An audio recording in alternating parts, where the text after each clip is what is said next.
Hey guys, I'd like to start this video by saying that the views, opinions, and beliefs that I'm going to share in this video do not represent the views, beliefs, or opinions of any clients that I have, any companies that I work with or for, or anyone that is associated with me professionally. They are 100% my own views, opinions, and beliefs. No one has asked me or required me to state that, but I am stating this just because, well, it'll probably be a bit obvious as we get into the video itself.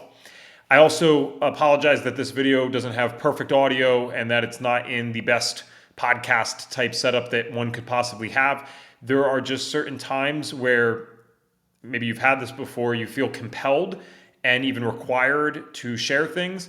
And I don't want to allow smaller details to be the reason that I don't get out this information and get out these opinions, if you will, at the time that I believe that they're valuable to be shared. And I think that the content itself, whoever it's for, is going to be the most valuable thing here, and that a slight echo or, again, not having a perfect podcast background, I don't think that those are going to be the biggest issues.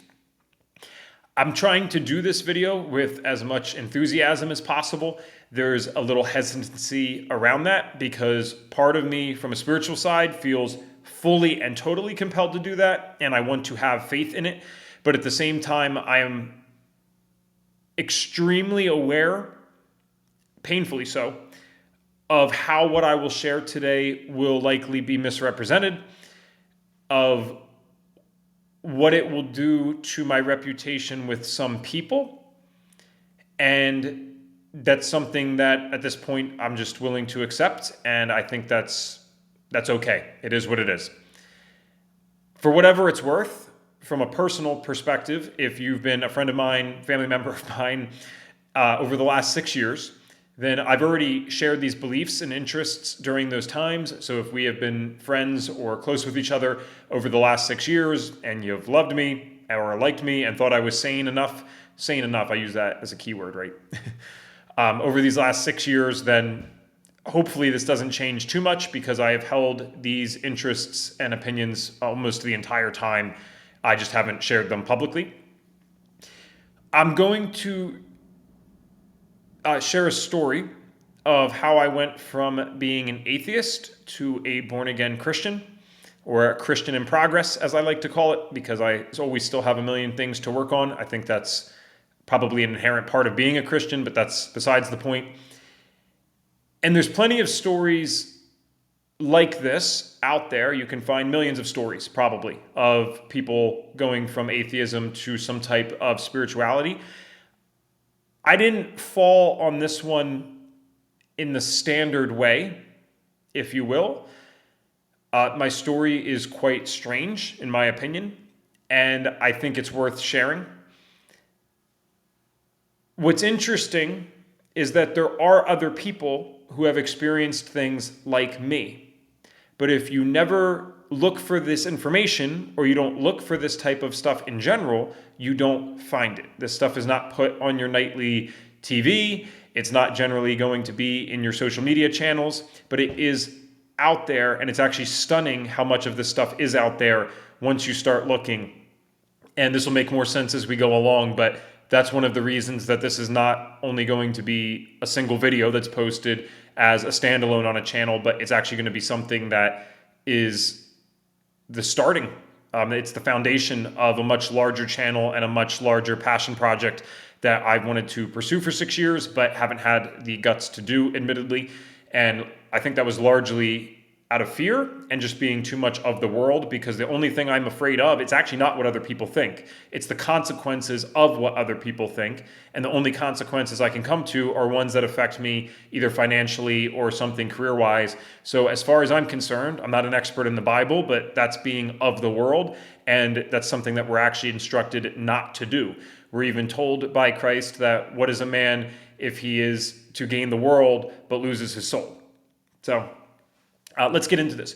I grew up as an atheist almost my entire life, and I have actually, believe it or not, writings that prove that as early as 5 years old. I'll share that at some point on the channel, but that is actually real. And the only reason I have any writings from this is because my grandmother had journals. My parents also have journals, just of different stuff that I would do as a kid and my sister would do as a kid. And I don't think my grandmother realized how important and profound this would be to me long term, but it's so cool that she saved this. What it has is, it says Evan came in today, so meaning that we got dropped off at their house, my grandma and grandfather, and we're hanging out. And she said, Evan came in today and said that there is no God and that there cannot be a God. Now, this was not a thought that I had implanted in my head by parents or other family members. I didn't grow up in religious influence, but I also didn't grow up in an influence of atheism or a religiosity or something like that. It was somewhere in the middle. And when I say in the middle, it's like any religious involvement was very minimal. Any spiritual involvement was very minimal, but I don't want to act like it wasn't present at all, because of course there's going to be a lot of people that don't believe what I'm talking about in this, and that's fine. And so I need to make sure I'm at least being objective and addressing any potential biases in the conclusions that I've come to, or that could have impacted the conclusions that I've come to. And so I did go to a Bible school for a very short period of time. It was a Bible camp in summer. I think it was for 5 days.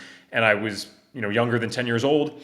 I also went to a preschool that was in a church. So I'm sure we learned something about God at some point. I don't think that worked, and I really mean that, because I was an atheist long into my teenage years, and definitely in my teenage years, I was not attending anything like church or being involved in anything that involved Bible study, that's for sure.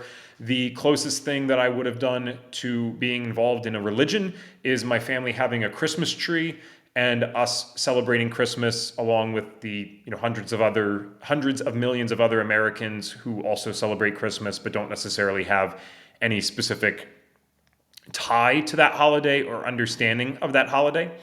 So I was an atheist most of my life. And I was the worst kind of atheist. I'm not someone who pokes at atheists, by the way. I'd be the ultimate hypocrite to poke at atheists when I was one most of my life. I fully get why people are atheists. I don't think my Christian friends are going to like me saying that, and I can understand that too. But I get why people are atheists. It's very tough to argue this stuff from a logical perspective. And people don't like that either. And they think of like these great pastors that are online that you can see that do make great points. But at the end of the day, if I am on a debate stage, I am going to lose this argument. This is someone, again, who now is a born-again Christian. I'm going to lose this argument on a debate stage. And perhaps that's why faith is required, and faith is such a large part of all of this. But I can't argue this logically. I can do my best, but there is abstraction in my case for Christ, if you will. There are some things that I can definitely show you that will blow your mind, and that's the whole point of this podcast, which we're calling A Study of the Strange, and I'll mention that more at the end. But you got to be willing to get a little bit abstract. And if that's something that you're uncomfortable with, not willing to do, or you don't think that that has any relevancy, that's fair. I've been there too, and you might as well click off now because it's going to get kind of strange. The reason I was the worst kind of atheist is because I was arrogant about it. And I was condescending to other people. It did not matter if you were a Christian, Muslim, Buddhist, whatever. Anyone who was spiritual or religious or both, I considered to be intellectually inferior. That's actually how I viewed them. I thought that they were dumb. I thought that they were lacking in critical thinking. And I did not value most of their other opinions because I did not understand how you could be so stupid as to believe in these types of things. And God must have a sense of humor. People often say that he does, because I got humbled in one of the stranger ways that you could get humbled with this. So it's kind of funny that now I'm the person that has to go out and make a case for this in ways that I know will damage my reputation. That's probably well-deserved considering how I treated other people. I remember in high school actually making one of my friends cry because I would ask her why she went to church with her family on Sunday. She couldn't give me an answer. She couldn't back it up. She probably did have reasons, but she didn't have the verbal ability to debate it well. And she also wasn't expecting to be probably confronted aggressively at school by someone that's supposed to be her friend about these topics. And I remember her crying at the table because I upset her so bad with my viewpoints, and not even just my viewpoints, but more the dismissing of her viewpoints and being so willing to tell her how stupid she was for the viewpoints that she had. So I was the worst type of atheist. This went into my early 20s, but what happened from 18 to 20, I had some other interesting things, I consider them interesting, in my life during that time that aren't relevant to this, but I'll just say that the interesting things that happened in my life led me to getting into personal development and led me to becoming more open-minded as an individual. So I eventually adopted a philosophy of agnosticism as opposed to atheism. And if you've ever looked into agnosticism, you kind of have these different branches where you could have an agnostic theist or an agnostic atheist, and I would fall into the latter category there, and I would be an agnostic atheist. So what that kind of means, for those that aren't familiar with these terms, is that an agnostic atheist would kind of be someone who says, we don't have enough information to ever know what really happens in this world or what this world is made of, but if I had to bet, I'm an atheist. I'm going to say that there's probably no God. That's an oversimplification. There's some philosopher out there that just cringed if they're ending up watching this because like, what did he just say? But that is basically what an agnostic atheist would be, is someone that is holding the belief that you can't really ever know what all of this stuff is, but I still have this tendency towards, if I had to bet money on it, I'd bet money towards there being nothing. So I had this agnostic atheistic view, and I had some friends that I met through getting into personal development that I still have these friends, by the way. I shouldn't say that past tense because I hope that they do listen to this. I'm going to challenge some of the things that they and many, many other friends that I have and love dearly hold, some beliefs that they hold. And this is not an attack towards them. If anything, it's hopefully something that inspires them to maybe just look a little bit differently. I'm not even saying that you have to change your viewpoints, but just look in some of the places that I've looked, and then you come to your own conclusions, right? That's what we always want to do. We want to come to our own conclusions. I don't want to force thoughts on anyone. That's not appropriate, and that's not a good way to make a point anyway. But these friends that I still have and still love very much were into New Age spiritualism. And for those who don't know what that is, I would be very unqualified to define that. I'm sure there is an actual definition if you look it up on Google. So I'll just talk about the typical associated beliefs and practices of people who are into New Age spiritualism. And if you are a Christian that's listening to something like this just because you like atheists who have gone to Christ and you don't know what I'm talking about and you're like, yeah, dude, this is really cool, you need to understand that New Age spiritualism is very real.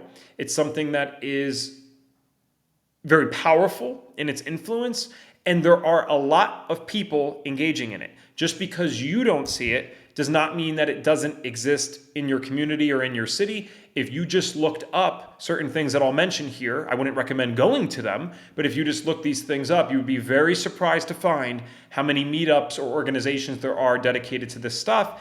And the tricky part is they're mostly filled with amazing people who are doing the best that they can.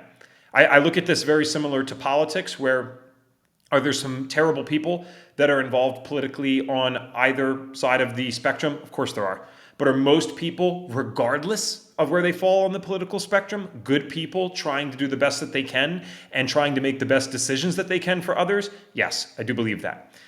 Same thing with New Age spiritualism or any other religious or spiritual belief. So these friends were into this, and some of the practices include channeling. Some of the practices include being or using certain things for protection, be it crystals, other jewelry, other items. Some of these things would be used to predict certain things, like tarot cards. These people are very into the idea that someone like Jesus would be an ascended master. And if you never heard this term, it can sound far out. There's going to be a lot of things that sound far out. I can't preface that enough. But this is a belief that people have. Many people hold this belief, whether you see it or not. So there are people that believe he was an ascended master. There are people that believe that he's awesome and he's great, but he's not the Son of God and he didn't die for our sins. I don't believe that stuff anymore, but that was at one point a viewpoint that I had. I didn't really think about that at all, I guess, but if you had asked me, it would be the viewpoint that I gained once I got into the New Age spiritualism side. And the reason that I got into it is because these friends provided me with something that changed my life. I don't mean that in the cliche way. I mean it literally and actually changed my life forever. So remember I said I was kind of a jerk of an atheist? The agnostic atheism thing, I wasn't a jerk, but I was still very challenging and I was still very willing to engage with people about their beliefs, whether or not they wanted me to engage with that. And so when I say engage, I mean challenge them and say, well, how do you know this? How do you know that? And my one friend in particular and I would get into debates constantly because he would speak very confidently about certain beliefs that he had and certain viewpoints that he held. And for someone like me that needs to see it to believe it, this was not how I operated at the time. And I needed clear-cut evidence. It needed to be right in front of my face. And I could not comprehend how anyone could hold the beliefs that he had with such conviction while simultaneously not being able to show them to other people or prove them to other people. So we debated all the time. This probably lasted for like a year and a half, 2 years before I ever really got into this stuff. So when I say I've been into this for 6 years, I mean that 1.5 to 2 years precedes even that. So we're going back almost 8 years now for that particular topic, possibly even a little bit longer. One debate led to the life-changing event. What occurred is myself, him, and his girlfriend at the time, they're now married, were going on a hike. And during our time driving to where we were going to hike, we got into a debate about this stuff. And I was pushing pretty hard. He was making, again, very definitive claims about things. And I just could not understand how that stuff could be real or how he could know this, but couldn't show it to me. The debate got so bad, probably mostly because of me, because of how hard I was pressing, despite him not wanting to do that, which he had every right to not want to do. The debate got so bad that he ended up getting very upset and no longer wanted to do the hike and was upset to the point of asking to actually get out of the car. And so I took him and his girlfriend to the rest stop. I didn't want to do this, obviously, but this is what he was asking of me. I took them to the closest rest stop. I dropped them off, and it took about 15 minutes of me driving before I'm like, what the heck are we doing here? This is so silly. And I'm sure they realized the same thing because we were in basically the middle of nowhere. So I turned the car around. I picked them up from the rest stop. And the idea was we're just going to go back home. We're not going to talk, though. Well, I didn't like this. I was never trying to upset him, and he's certainly not trying to be a jerk to me. So it only took about 5 minutes in the car before we start joking again and just say, okay, maybe this is an off-limits topic. We go enjoy the hike. We love each other in every other way. This is not something to lose a friendship over. And thankfully, we were both rational enough to come to that conclusion very fast, very quickly. We turned the car around. And by the time all this is over, I'm probably saying the wrong amounts of minutes because it did actually take a good amount of time. By the time we got to the hike itself, it was now very dark. And the only reason I'm even mentioning that is to set the scene because the scene is just an added element of craziness to all of this. So it's very dark in the hiking spot. There is no other cars at the trailhead. And the way that the hike would work is it'd be about 2/3 of it is a gravel trail. And then 1/3 is just in the woods to the overlook. So we hike, we're having fun, no worries in the world. We're a little worried about black bear maybe sneaking up on us, but that was about it. And we get to the viewpoint and it ended up being stunning. It was awesome because there was no light pollution. So you could see all of the stars in the sky. It overlooked this river and the light from the moon and the light from the stars was enough to actually kind of illuminate the valley. And it was really cool. I had never seen this place from that perspective. So it was a worthy hike to still go do. We walk back out of the woods. We got about, remember, 2/3 of the walk left on the gravel. My buddy says to me, hey, so do you want proof that this stuff actually exists? Now, I was hesitant when he said that, not because of the proof side, I desperately wanted that, but because we had just agreed in the car, we don't talk about this anymore, let alone an hour or two later after all this happened. And we had done good so far. We had not talked about it the remainder of the car ride to the hike. We didn't talk about it on the hike at all. We just moved on and discussed other topics. So I'm kind of feeling this out, seeing how serious he is. I didn't know if this was like a game or something, but he looked quite genuine. And eventually I said, yes, of course I want proof. That's all I've ever been asking for. I was almost like, why did it take so long?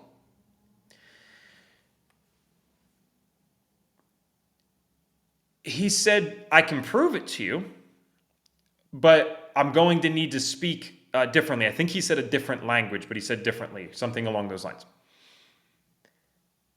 I didn't know what that meant, but I'm game. I just want proof that this is real. You're making these grand claims. I'd love to know that this stuff is real. I know what this is the secret no atheist tells you. No atheist really wants to be an atheist. Why would you want to believe that? It's just that those are the conclusions that we've come to.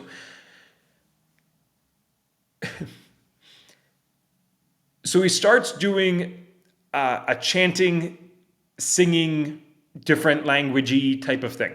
I've never heard anything like it. I didn't know what it was. You know how you can kind of make out other languages even if you're not familiar with it? Like there's just somehow along the way as we get older, you're kind of like, oh, that sounds French, or that sounds Italian, or that sounds Spanish. You kind of pick up certain things.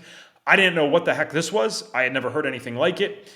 And I kind of laughed. I remember laughing because I thought it was so ridiculous. It got a lot less ridiculous though. The first thing that happened that made me start taking it seriously was the octave change in his voice. So I'm someone, I did choir when I was a kid. I wasn't a good singer, but that was the elective that I chose. And pretty much since 8th grade, I went from super high voice to more of a deeper type of voice, or I can get deep with my voice. And I got put in like bass and all that kind of stuff. Now, why do I mention that? Because even though I wasn't an expert in singing, I knew what was possible, and I understood from being in class with kids that some have the capability to go to higher octaves and some have the capability to go to lower octaves. And I was one of the people that, despite not being good at singing, I could hit the lower octaves. Well, this guy, he didn't have a high voice, but he had a normal voice. And when he's speaking in this way, he starts hitting octaves that I know I could not hit on my best day. Does that prove God exists and spirituality? No, of course not. But it was the first thing that happened there that made me start paying attention. Like, okay, that's, this is already weird, but okay, that's really weird. Then his girlfriend started doing her own version of this. Except hers wasn't low, and it wasn't high to the point of being impossible either. I thought her range made sense, but it was beautiful. I don't know if you ever read like different mythologies, but they talk about the sirens. I think it's Greek mythology that talks about the sirens, how they like kind of draw you in. It almost sounded something similar to that, where it was just beautiful and I wanted to listen to it more. I'm not saying it was a siren. I'm just saying that that's how it felt. So both of these people are doing this, that I love dearly, and I don't understand what this is. I didn't know she was into this, by the way. So this is the funniest part. I always debate with him. I didn't know she was into this, let alone that she'd be singing in whatever language they're singing in. So I'm on edge a little bit, kind of scared, kind of like, okay, what is this? And then he put his hands on my chest and back. And I mean very lightly. It was more his fingers than his hands, I guess. But it was lightly like this. It was kind of like that simple. And he did the same thing on my back, about, the equivalent. Like if you put a line through my back to my chest, they would have been probably pretty lined up. When he did that is when things got weird. I instantly got an 8 out of 10 pain in my chest. And I remember kind of gasping and taking a step forward. I can't remember if I took a literal step forward or I was thinking about taking a step forward. And the reason I'm wording it this way is because I swear on my life this entire story is true. Everything I will share with you is true to the best of my ability. The best of my ability just means that there are micro details that I'm going to mess up because some of this stuff has been over the course of many years. The main stuff is true, so help me God, and I wouldn't be sharing it if it wasn't. And the reason I'm doing this in a video format, in a long form video format, is because I know there's someone out there that knows how to pick up body language or whatever, and either I'm an expert in that and have faked this, or you're going to be able to tell that I'm telling the truth. So I'm being very careful with my language so that no one can say, oh, well, he did something here and it wasn't true. I'm going to do everything that I can to even make the micro details correct or explain when I don't know them 100% so that people know that this is genuine. I don't remember if I took a step forward or I thought about taking a step forward, but that's the image that I have in my head. And the initial knee-jerk reaction was to run because I'm in an 8 out of 10 pain in my chest. Just as quickly as that knee-jerk reaction happened, I got this overwhelming wave of, I wouldn't say peace yet, but clarity that I'm going to be okay.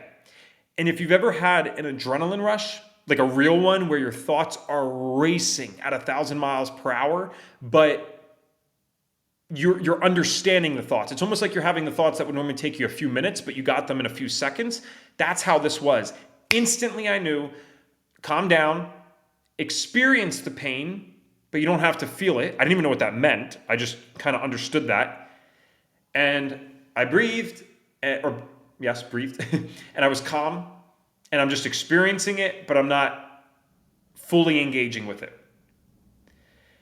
As the pain's happening, my friend and his girlfriend are chanting and singing louder. I mean, it's getting, to the point of almost screaming this stuff. And I don't know how long lasted between the start of this and the end, but I do remember the end. He pulled his hands away. And when he pulled his hands away, that pain went away. And in addition, it felt like the weight of the world was lifted off my shoulders. Like stuff that I was carrying around before had left my body. I don't know how else to describe it to you. After that, there's some more chanting, singing. And the only thing he said once he was done is, okay, we can walk. And remember I said we were kind of scared of the black bears walking and all that stuff. There was no fear whatsoever. We didn't say a word for the next 30 minutes as we walked on the gravel. We weren't communicating through our minds. It's not like they were saying something and I mean that I'm getting literal words, but we were communicating in the sense of knowing, I'm like, oh, everything's okay. It's all good. There was somehow a normalcy around the incredible strangeness that I just experienced. And we walked for the next 30 minutes to the car in absolute silence.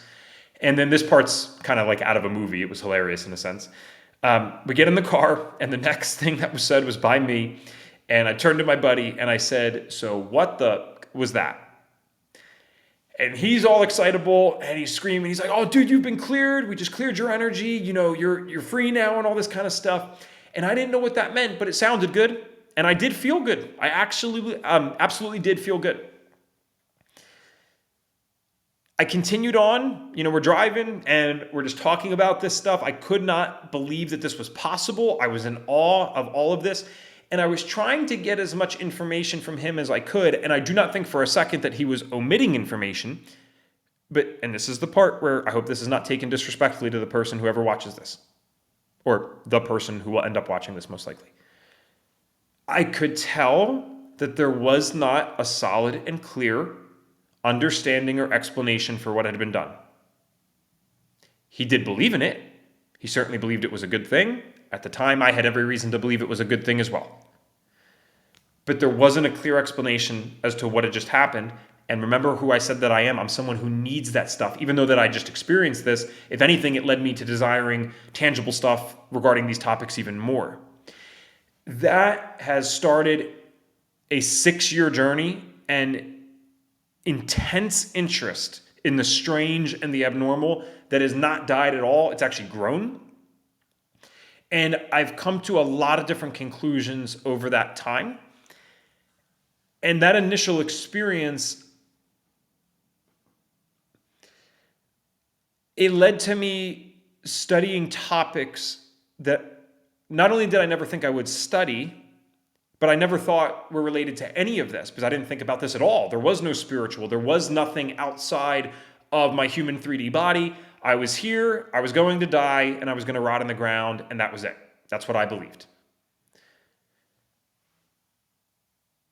So I spent and still spend a considerable amount of time reading, going on YouTube, going on Google, like just anything that I could find to somewhat relate to what I had experienced or to get me in front of someone that could talk about this stuff, I dove headfirst into. And I wanted to talk more to these people and to these individuals. I didn't always get to talk to them because some of these people were just, YouTube creators or they were authors that might want nothing to do with me or that maybe they had passed. And that was okay because I was still getting information. But as I went along on this study of the strange, if you will, is I started becoming more intuitive. Or maybe I didn't even become more intuitive. Maybe I began to recognize the validity of intuitions. And if you don't know what an intuition feels like, it's a knowing. So there's emotional things, there's thoughts, and those are separate. And there's logical conclusions. I would even argue that those could be separate. An intuition is a knowing. It's this understanding of something that you shouldn't understand. It's a knowing that, we're supposed to take the left here and not the right. I don't know why, but I just know we're supposed to take the left here. It's not always based on factual stuff. It's just a knowing, and I have no idea how else to describe it. The only reason I can even say that there's been validity to my intuition is because it keeps working over and over and over again, and it's been years. Probably within a year, 2 years of this experience happening, I'm studying everything. I didn't care about any particular religion. I didn't care about any particular form or practice of spirituality. I just wanted to know what happened to me.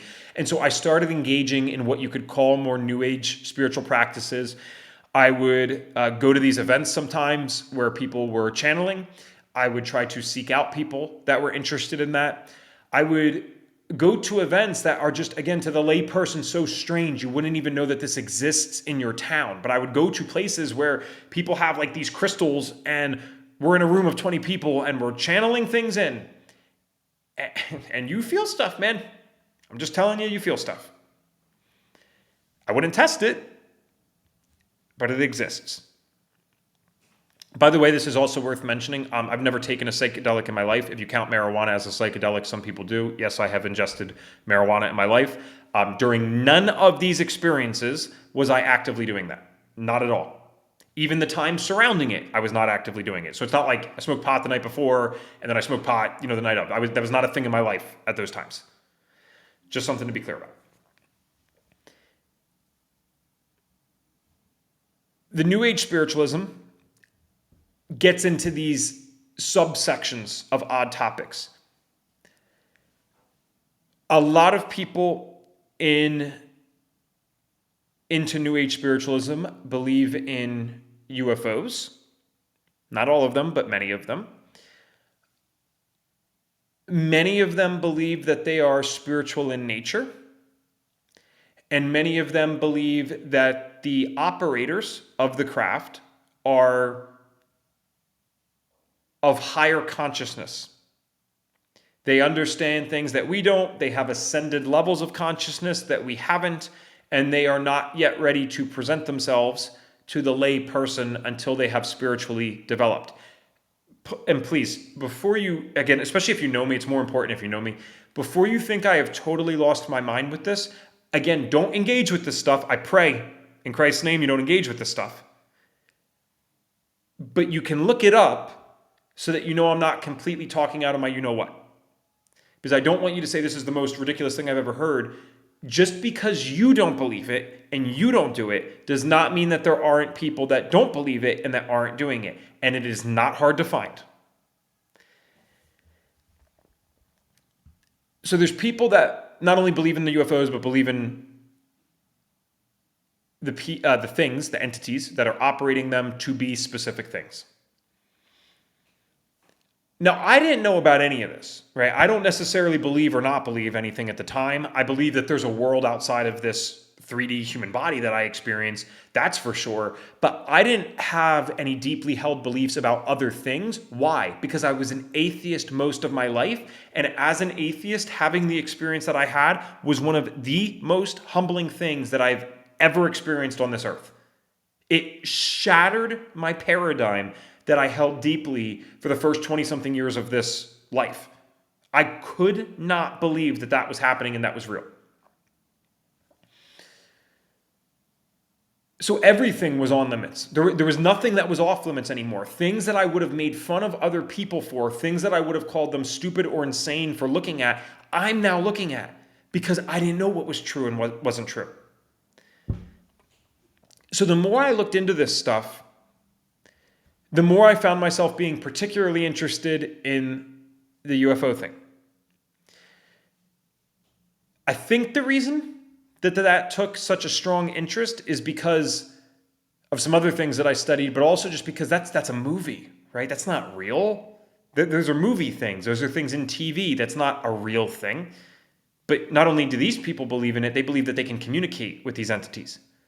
And what the heck do I know? I was an atheist and I'm having spiritual experiences that are clearing my energies and causing pain in my body. What do I know?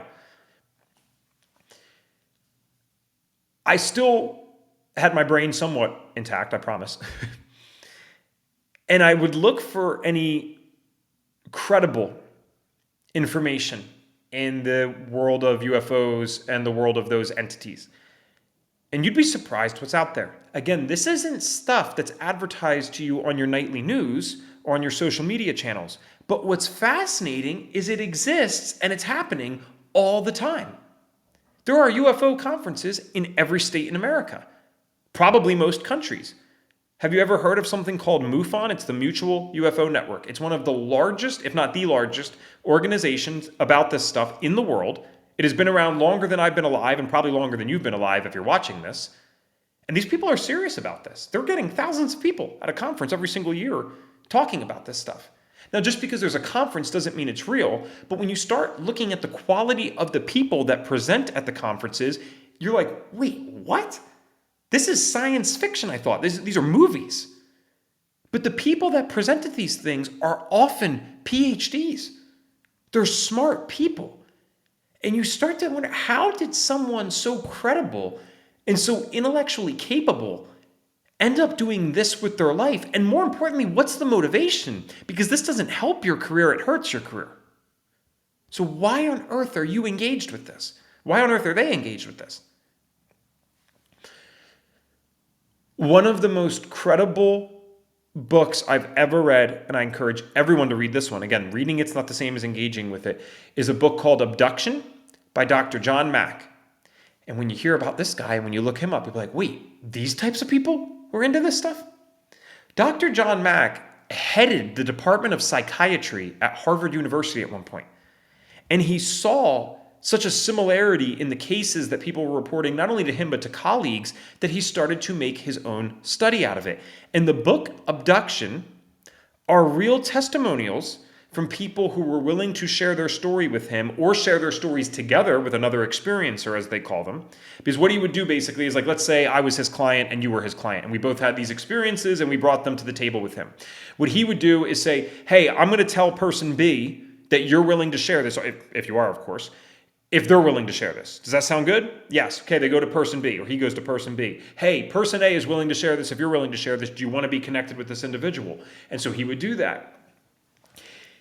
And the testimonials that this guy got were so strange, yet they had a pattern to them. They had themes to them. Oh, and by the way, Dr. John Mack was killed in a hit and run. I believe it was in 2001, and it was never solved. So you make of that what you will. In the book Abduction, he's a very, very good thinker. He doesn't necessarily come to any conclusions, but what you can learn from that book is the similarity in the reports of people being abducted. Now, I didn't say yet what I believe. I didn't say that I even think that that's happening. I'm just telling you that there are lots of people out there that believe that they have been abducted and that have had experiences. And they're either all crazy or there's something to it. And when you start looking into this stuff and you realize the volume of people who openly claim, let alone those that will never talk about this, to have experienced this stuff, dedicated their life to it, wrote books about it, created documentaries about it, just because they're that passionate about what happened to them, despite the loss in their life that has occurred by sharing this publicly, it makes you scratch your head. So what are some of the common themes? Some of the common themes of the abduction experience, again, you take this for whatever you will. I'm just telling you what you can go read. I'm just summarizing it for you. Some people will be told that they have unique spiritual gifts.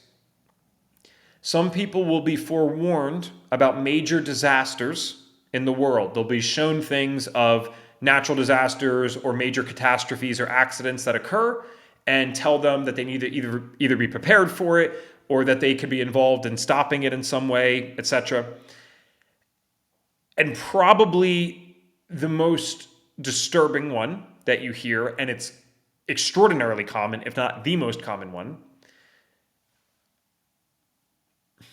are things that seem to involve some type of genetic interest. You will hear reports and read reports of males claiming that their sperm was taken. You will hear reports and read reports of women claiming that eggs were taken or that they were even impregnated. You start to understand why I disclaimed this the way that I did in the beginning. I don't know if this is worth anything to anyone, but I am very aware of how insane and unbelievable this sounds if you have never looked into this. Again, God has a sense of humor because I would have clicked off of this already. So props to you and God bless you if you're still watching. I'm getting somewhere with this. So those are some of the common themes. And you're like, well, wait, what the heck does all of this have to do with Christ and God? Again, we're going to get there. So some people will make the argument that the experiences are for the better and that they're even overall positive. That part I can't believe. That's asinine. That's absolutely intentionally ignoring information that these are all positive experiences held by the people. And I'm not going to mention any other names. I'm starting out with one video here, right? So the last thing I'm going to do is start blasting major YouTubers when I'm a nobody. But there are people that are doctors, I'll say that actually propose that these are completely benign experiences that are for people's best interest. I don't know where you got that information. You need to study this for about an hour before you realize that that is not the case, and certainly not the belief of people who have actually been through these experiences. Some of them think that, definitely. Many others want this to stop, consider it a curse, and wish it never happened to them. Another recurring theme, by the way, is that if this happened to you, it's happened to you many times. Some people it's just once, but a lot will report many times. It'll often be found that it was happening to them since they were young. It's not even uncommon to find that it runs in the family, which would sound like a genetic psychiatric disorder until you realize the volume and the similarity of the cases. So I do believe that there's a reason that it runs in the family, but I don't think it's a genetic thing, that's for sure. So I remember reading this stuff, and again, I'm not a Christian yet. I'm still just into the spiritual and the strange. I'm like, okay, well, that's wacky, but whatever. Like, I guess this is real. I guess this happens to people. I don't know what that means or what that implicates, but word. Aliens and abductions and weird stuff. That's a little horrifying, but also intriguing. Okay, cool. And again, I'm listing off one name that is credible in this space. It is overwhelming the amount of people that are credible in this space that take this stuff seriously, but I'm going to save that for subsequent podcasts. So if you are interested in this stuff, or I'm speaking somewhat of your language so far, I hate to be this kind of YouTuber, but please subscribe because we are going to talk about these things in the future. And I am going to present to you actual information or even actual government documents often that I discovered, not because I'm so smart, but because other people had discovered it and shared it. And I'm going to share it with you. And I'm going to give you the links, and you can go read the stuff and print it out for yourself if you so choose. So this was just one other thing in my brain that was strange and odd. And the farther I got down the path of the New Age spiritualism, the more Jesus started coming into my life, pulling me out and saving me from it. And I say saving because I was almost blissfully ignorant and willing to dismiss some of the scary stuff that I was seeing. Again, I'm looking at the UFO abduction experience. I never really thought it was overall positive, but I figured, okay, well, some of these people are having a good time. Others it's a little scary, so maybe it's about the person, right? I was getting sold this idea that maybe it's about the person and that they need to work on themselves, and that's why they're having bad experiences with these higher consciousness beings. Okay, that's probably it. I would engage myself in the groups of people who would channel. And it's all fun and games. I swear on my life this happened as well.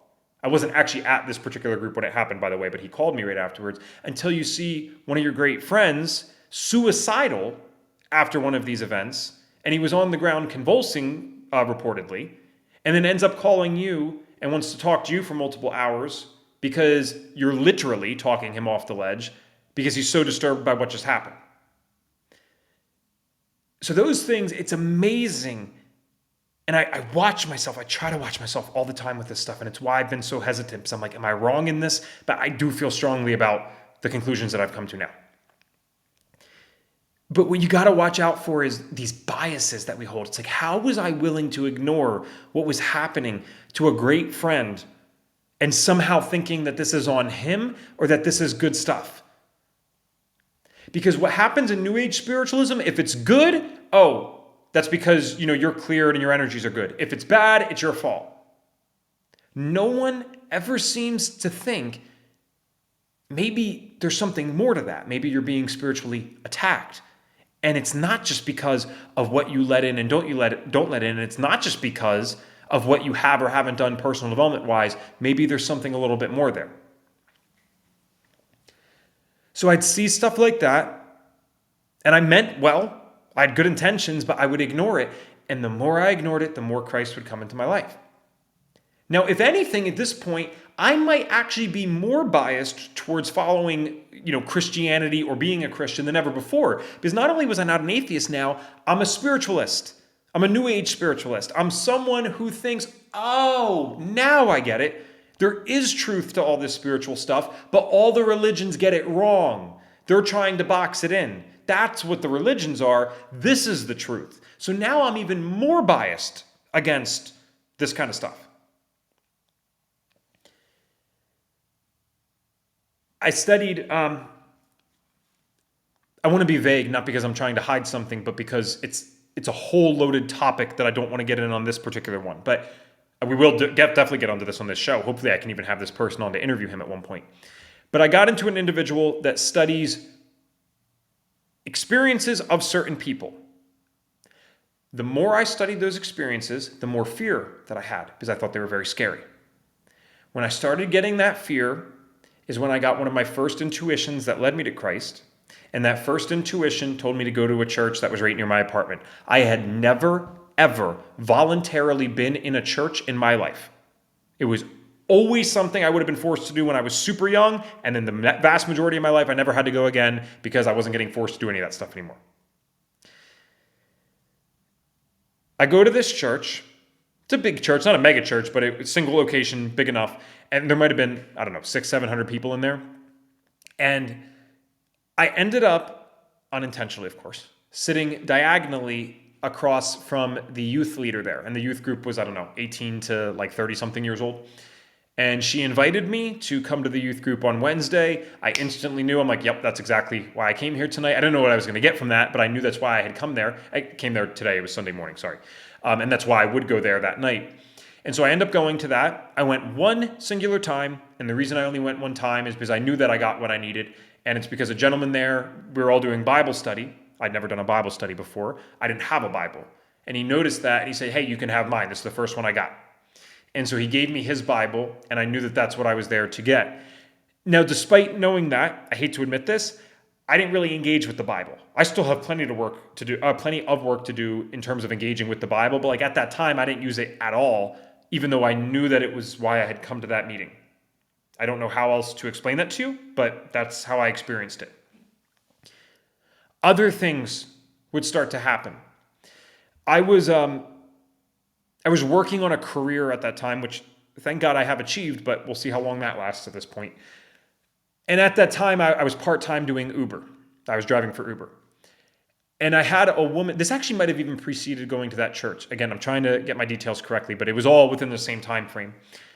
I drove a woman about 5-6 minutes from town to this church that I live near, and her child was in the back. And the child could have been anywhere from, 2.5 to 4 years old. I'm bad with estimating that stuff. It was old enough of a kid that they were able to do the following. And the following is, once we stopped the car, I'd barely talked to the mom. It was hi and bye type of stuff. Once I stopped the car at the church, the child jumped across the center console and sat in my lap and gave me a big hug. The mom comes to the front door. And she opens it, she says, sorry, with a loving, smiling, playful type of look on her face, but she knew I wasn't mad about this, it was cute. And she looks at me and she just pauses for a second. And she said, hey, I just wanted you to know that Jesus is telling you to come to him and he's ready whenever you are. I'm paraphrasing a little bit, it was something along those lines. I was just like, okay. I was at a point in my life I didn't reject that stuff. I didn't think that was bad or I'm like, oh my gosh, the Christians again. But I also didn't go to church the next day because of it or anything like that. I was just like, oh, okay. Like, thank you. God bless. A few months later, or at some point during this next couple of years, I'm in a park in the morning, and I'm super into health stuff. So I was like getting my mornings done. I don't know if any of you guys are into holistic health stuff, but you're supposed to get your morning light, separate topic, not for today's episode here. And it was a particularly weird time to be out for most people because it was cold. It was like 30 degrees, and I'm sitting there, or standing there rather, doing my pull-ups. I got no shirt on. I'm not, some big jack dude. It wasn't like the prettiest sight, but I'm doing my pull-ups or whatever. And I do the whole workout. I'm out there for like 20, 30 minutes. And then I get in my car. Again, it is freezing. It's like 30 degrees with wind. And I get in my car and I get a knock on the window. And the woman that was there that time looked a lot more nervous and stuff. She wasn't like happy and smiley like the other woman. And I opened my door, of course, and just said, like, hey, what's up? Like, what are you doing? And she was so obviously hesitant to say this, but she didn't know how I would receive it, and I received it very well. She said, I was watching you while I was making coffee from my kitchen, and I wanted you to know that God told me while you are out here strengthening your body, He's strengthening your soul. I'm like, what? Like, what? Because I have never had these experiences ever in my life, and they're all happening in completely different random situations over and over and over again. I just didn't get it. That one, I don't know if it was that thing in particular, but it was one of the final straws that I needed to at least be open to the Christian thing. And I started attending a church up in the area that I lived in at the time. I only made it there about 3 or 4 times before the pandemic happened. Pandemic happened. I stopped attending church. I wasn't going for some deeply religious reason anyway. I was just going because I thought it was interesting. It was another thing that I wanted to learn about in addition to all this other spiritual stuff. Excuse me, I got the hiccups that I was studying. COVID happens. Everyone's freaking out, all that. During COVID, something very special happened that many people might not be aware about. And again, this is something that if you can't believe, please just go search the exact words I'm about to say on Google. UFO disclosure of the Pentagon, or Pentagon UFO disclosure, June 2021. There was a COVID bill that was signed in 2020 I think it was early 2021 before Trump left office. My gosh, I hate that I even have to say this stuff. It could have been Biden. It doesn't matter to me. This is not a political thing, right? We're probably going to talk about strange things that happen politically on this show, this podcast, but this is not pro, anti-Trump. Just let it go. It's a political thing that actually occurred. He signed a bill that was supposed to be about COVID, and at the end of this huge document, it says that the Pentagon is required to release everything that they have on UFOs within 180 days of him leaving presidency. You don't have to believe me on that. Please go search it. This is not conspiracy.com. This is on CNN. It's on Fox, whichever one you like or don't like. You can go on and check this out. This was on major news networks, but not necessarily on TV. It was just posted in the major news networks. That disclosure was what made me get baptized. Here's why. I said that I had studied a lot of odd things during my time in this new age space. I started studying conspiracies. I started studying every conspiracy that you could imagine. It was mostly just for fun, in a sense. I didn't know if it was true or not true. I'm not even saying which ones I believe and don't believe. I'm just saying that I'd been humbled. I thought I knew everything, and I obviously didn't. It was interesting. And a lot of New Agers talk about various conspiracies. They don't necessarily unanimously agree on what the conspiracies are. Like, you'll find New Agers that are hardcore Trump fans, and you'll find New Agers that, are hardcore, almost like communist type people that don't want anything to do with someone like Trump and are very supportive of the Democratic candidate. So it's interesting. You get a diverse mix of conspiracy theorists there that believe different things. But one of the conspiracy theorists, and I won't mention his name either, because what you need to understand, and you guys probably do see this, is people that talk about these things get slandered all over the internet. They'll get destroyed. I mean, you get accusations against you and they'll shut down your platforms. All that stuff happens when you start talking about certain things like this. Hopefully that doesn't happen to me. We'll see. I think you need to get big enough for it to happen too. The reason I'm not mentioning this guy's name is because he died. He was shot by a local sheriff. You can't make this stuff up. He was shot by a sheriff in 2001. His was definitely 2001. I know I've used that year twice, but I think actually both of these people I was talking about was 2001. He was shot by a sheriff, and because the internet was not as developed back then, you want to talk about a guy that got slandered. It is as if they went online and wrote the exact opposite of everything he believed in and did. It's like anti-Semite, racist, all this stuff. I have listened to his lectures and radio programs. This guy, if he had people like that in the audience, because sometimes he had a variety of people. He was a very interesting guy. But he would attract what we would call far-right people. He would lecture to them, telling them to not think like that, to not be a person who is racist or is an anti-Semite. He would tell them not to do that and give them logical reasons why it didn't make sense. So it is as if someone went on the internet and said, okay, we're going to screw this guy's reputation by writing the exact opposite of what he taught. It's unbelievable how they're able to do this. So I won't mention his name this time only because I don't want people going and looking it up and then I get associated with whatever Wikipedia tells you. I'll present some of the information that he actually shared on here, and then you can also go on Wikipedia and you can look at both, and then you're an adult that can come to your own conclusions. I don't want you to just trust my stuff either, but I'd like a level playing field where if we're going to call someone a racist and all this stuff, we're actually going to present things that they actually said, real lectures, real radio shows. Then we can decide what the person is or isn't together.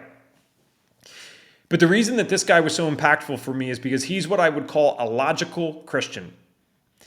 And back in 1991, before some of you guys were even born, before I was born, 1991, he predicted 4 things. And the first 2 are not particularly interesting, just in the sense that you, in my opinion, you could easily write them off if you're being a critical thinker. I actually believe that. I do think you could write them off if you're being a critical thinker. But it's the 4 mixed together that is very odd. And the time that he predicted it. 4 things that he said. He said, well, I should preface it with this. He said that I believe that Revelations in the Bible is being lived out. And when I say he's a logical Christian, I needed someone that could think outside of just telling me, oh, I need to be a Christian. Like I needed someone that could tell me something more and give an alternative perspective as well. So what he would say is, I believe they're living out Revelations. Here is why. Here are the things that I can reference to show you that they're living out Revelations. So this means a couple of things. It's a script, and there's very odd spiritual people out there that rule the world that are running it out as a script because that's their version of the Bible, is basically doing the opposite or only doing certain things. Okay? Or the Bible's not real at all. And they are using it as a script, but they're doing it because then the Christians, which make up the majority of Americans, will believe that, hey, God's going to take care of all this. So yes, you can see that this is Revelations being lived out, but don't worry about it because God's going to take care of everything so we don't fight for anything. Okay, that's possible. Or he said this was actually prophecy and Christ is king and he really did die for our sins.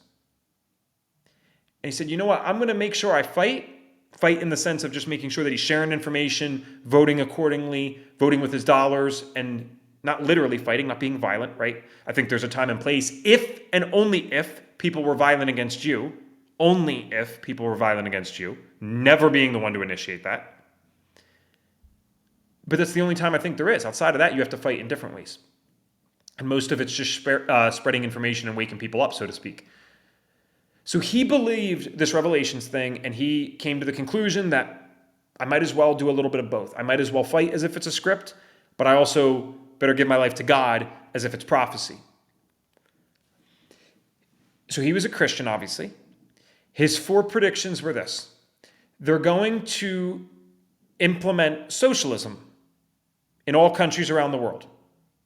Now, you could argue whether you're for socialism, against it. I know, especially in my generation, there's many people that are for it. That's not even what I'm arguing. But he said that. I didn't think that was particularly compelling because that's been done before. That's being done actively right now. That's not a new concept. So, okay, what else? They're also going to release some type of bacteria which requires, I should say, I said causes, I meant requires or causes, the majority of people to get large amounts of, it could be a vaccination, it could be a medication, it could be something else, to more or less save themselves from this thing. Okay, so you think like, is that COVID? And maybe, that's a virus, it's a little different.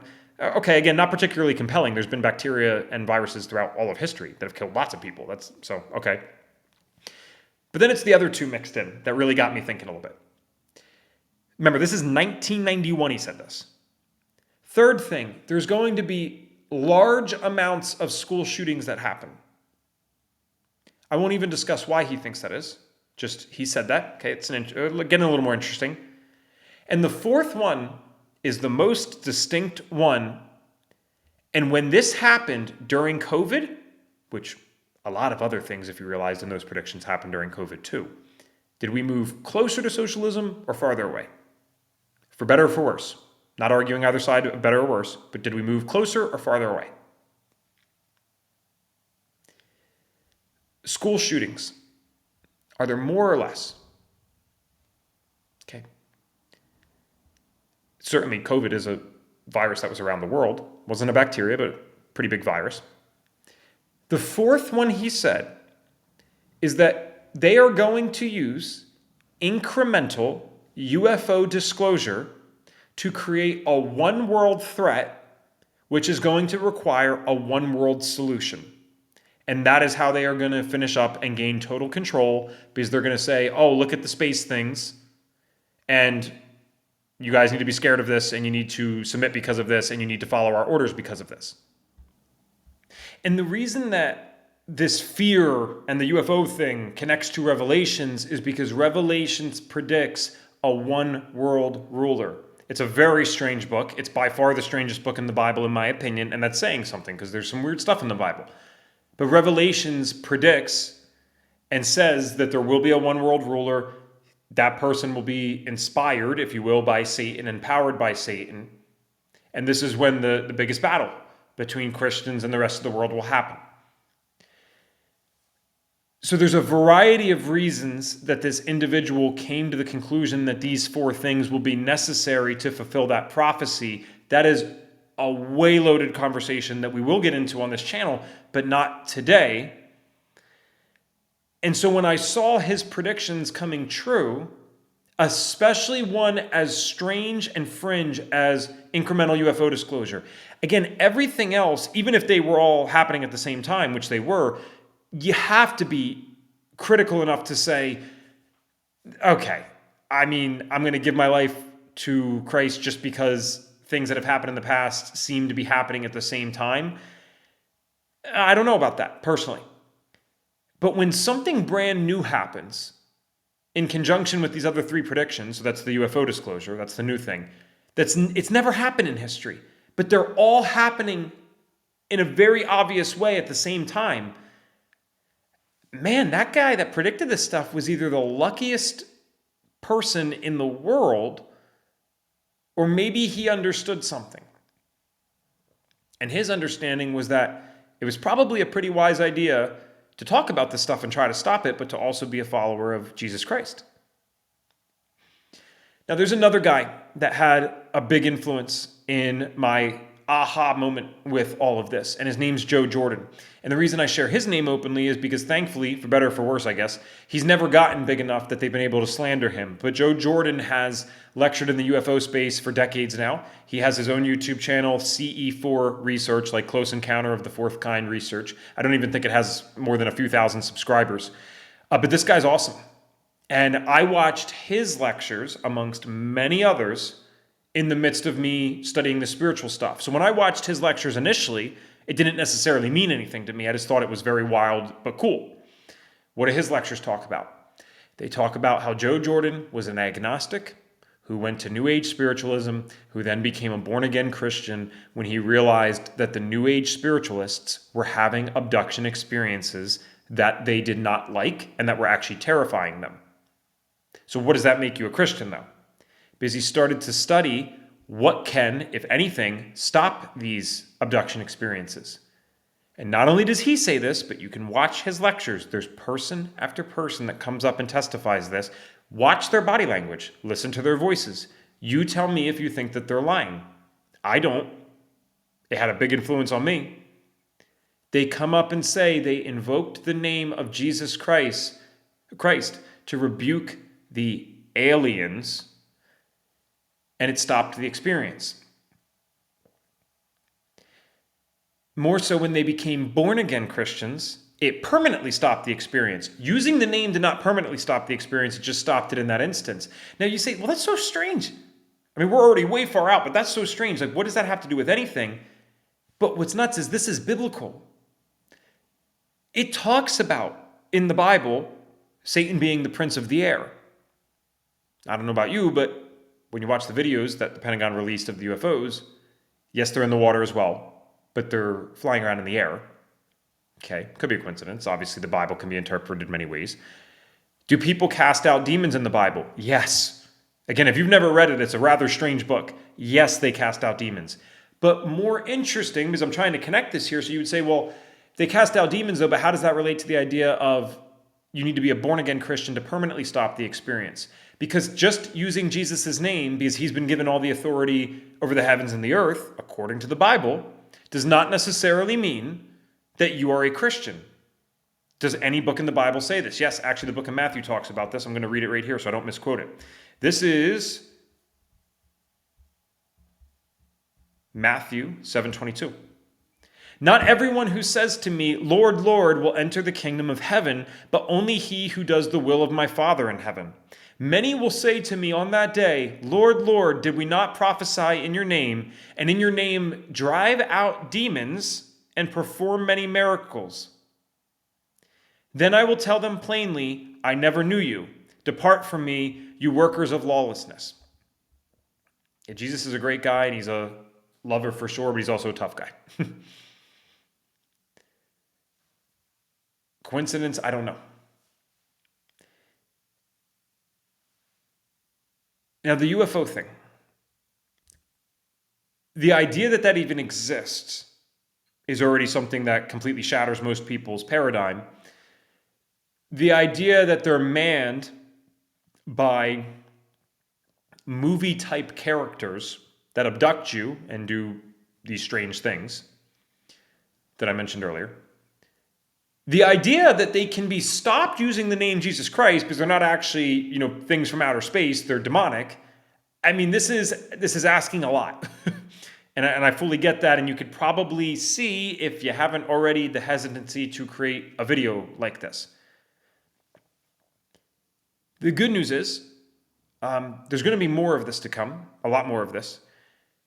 And I'm going to show you stuff that's more tangible for you. So it's not just going to be you having faith in me and listening to one story that I could never, I'd love to believe that this all is perfectly congruent and coherent. How could it be? I've been talking for over an hour. I'm not going off a script other than reading the one thing from the Bible right there that I pulled up in the book of Matthew. It's impossible to give every little detail of this perfectly coherently. But I started to see enough clues that the UFO experience was real. I could only find one thing that stopped the UFO experience, and it was Jesus Christ. So for me, my faith has developed where I have had spiritual experiences that were godly, but it started out, if you can call this logical, as a logical Christian, as taking the best bets that I could, because there was so much oddness to all of this that I'm like, there's got to be something here. I know I'm missing something. The reason I mentioned Joe Jordan, because again, he was someone that was a large contributing factor to me giving my life to Christ. I'll never forget when the disclosure fully came out in 2021. So I mentioned that was a part of it, but I didn't really share the experience. It was like, I couldn't wait. I was waiting and waiting and waiting all month of June of 2021 for this to come out, because it could have been anywhere during that month. And they released it at the end of the month. I think it was on a Friday. It's kind of overnight. Super interesting how it works like that. And when I saw that they directly were stating, okay, demons, aliens, no, we're not saying that yet. Oh, but yeah, by the way, there is craft, though, that travel at thousands of miles per hour that our radars can't detect, that go into the water and then come up 50,000 feet in the air in seconds. This is what your US government is saying. So that's only as crazy as you believe the government is, which is probably not a great argument. The government's pretty crazy. When they said that, it was like a symphony of all the information that I had consumed up to that point started playing perfectly in my head. And I just knew. I said, that's enough for me. I've had this spiritual experience, which I can't prove to you. I get that. I've had this spiritual experience that proved to me that there's something out there. I've looked more into this, and now my own government is coming out and saying that there are UFOs. Now, they didn't say what else they are, but if you start reading the books and listening to the testimonials for decades, people have been talking about this stuff and saying that they were abducted and saying that they were UFOs. They were just labeled as quacks for the last however many years, 50, 100 years. It's even more than that, to be honest, but that's a separate podcast, trust me. That one gets a little... That's the one where you know that the story is not being told fully. Because the idea that people would have been misidentifying craft before the days of craft as these UFOs that we're seeing today, well, I think it shows that they've been here a lot longer than we think.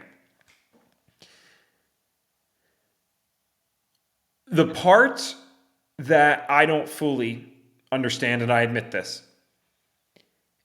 is the government coming out to disclose this stuff could be viewed a few different ways. Does that mean people in government have a partnership with the entities that operate the craft?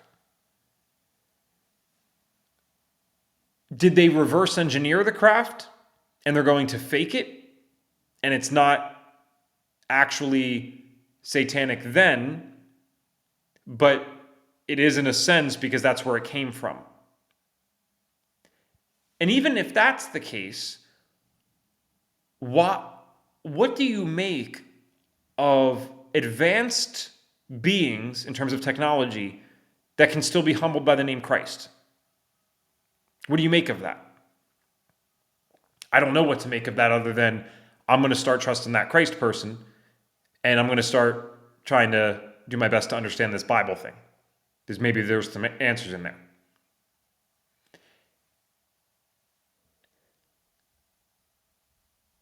What I can say is that giving my life to Christ is the single-handed best decision I've ever made.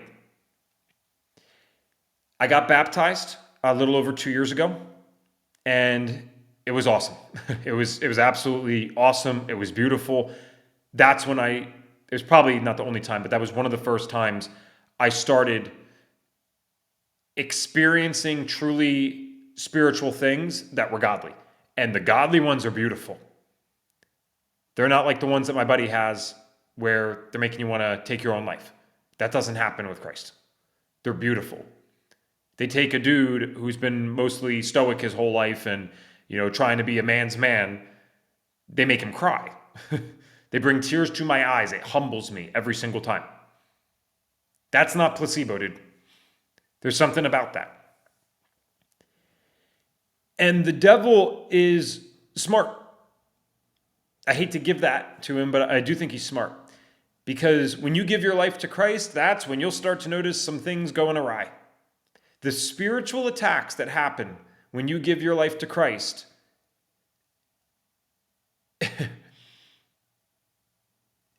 they're present, I'll just say that. But ironically, I look at it, I'm like, oh, this is the best thing that this entity could do. How stupid in a sense. Because by the attacks that have happened on me, since I've gave my life to Christ, I'm like, do you not realize you're further proving to someone who needs tangible proof that I made the right decision? That I did the right thing? It furthers my faith. It deepens my faith. It doesn't destroy it. It makes it better. It makes it stronger. It makes me more confident to share something like this. I could be wrong, but I'm thinking that even my tone from the beginning of this video to now is a lot more confident. And that's usually what happens when you start engaging with this stuff in a godly manner. Why now? Why this video now? And why am I willing to do this after 6 years? One, God has made me feel as if one of my career paths that I started many, many, many years ago, it's not that it can't exist anymore, but he almost makes me feel like I've done the work that I needed to do there. And now it's a bonus, but I've done the work that I needed to do there. Another career, if you will, that I have, I want to be very vague about this. I would not be surprised to find some people are open to the things I shared today, more so than I might have realized or believed. I'll say that. And the big thing that got me is this is being recorded and released during the times of the mysterious drones that are flying over New Jersey, all over the US actually, and other parts of the world. Am I saying that the drone thing is the UFO disclosure, the incremental UFO disclosure that the currently unnamed gentleman predicted in 1991? I'm not. I'm saying it's close enough and it's strange enough that I'm thinking that maybe now's the time to focus on godly stuff instead of just trying to up my paycheck. Maybe it was always time to do that. But definitely now's the time. And just in case this event is what I think it could be, I'm not saying it is, I don't know that. But what I think it could be, well, I'm going to be very grateful that I made a video like this. What I will say, because I know that there are going to be people who watch this video for whatever reason, and they never watch any other videos on the channel. I'll say this pretty confidently. If a government ever comes out and says that there's UFOs everywhere and that we need to give them power because of that, I wouldn't recommend it. And if you're an atheist or a spiritual person who's not a believer in Christ, I'd start praying to Christ. That's just my 2 cents and my advice. You can wait even until then if you'd like. I wouldn't, but you can. If that happens, might be the time to get some extra help.